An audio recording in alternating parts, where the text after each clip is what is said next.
HHV negative multicenter calcium disease can be treated with corticosteroids, rituximab for B-cell depletion, anti-interleukin 6 therapy, or cytotoxic chemotherapy. All four groups of therapies have been used for multiple years now. No systematic studies have been done to evaluate each one of them, but I'll go through the data that we have to date.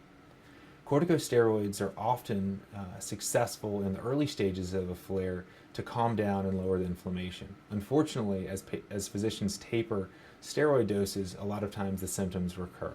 So steroids is not a long-term option typically for controlling multicenter calcium disease. Rituximab is also used frequently in the early stages of multicenter calcium disease.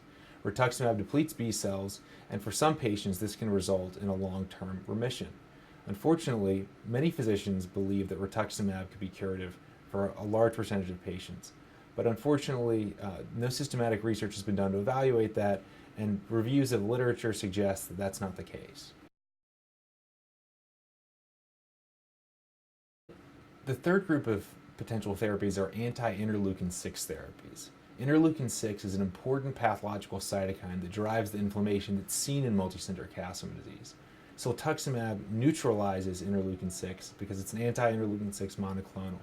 By neutralizing interleukin 6, it prevents all the downstream dysfunction associated with interleukin 6. Siltuximab was just approved in the EMA and in the US and in Europe for use in idiopathic HHV8 negative multicenter calcium disease based on positive phase 1 and phase 2 data in a randomized controlled trial.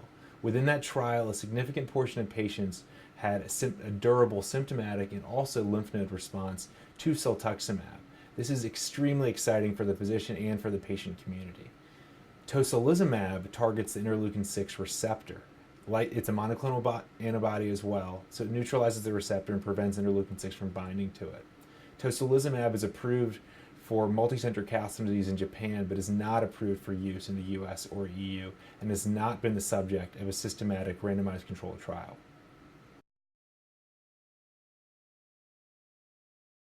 The final group of drugs is conventional cytotoxic chemotherapy. A lot of times patients with severe multiple organ failure that are at their sickest will require intensive chemotherapy to target and destroy activated inflammatory cells and to put the patient into remission.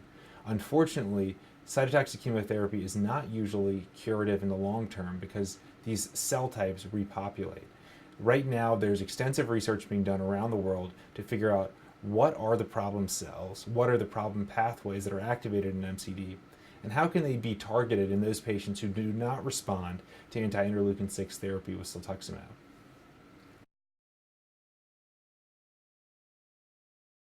Based on the clinical features and on the diagnosis of idiopathic multicenter calcium disease, this patient was started on siltuximab at 11 milligrams per kilogram every 3 weeks.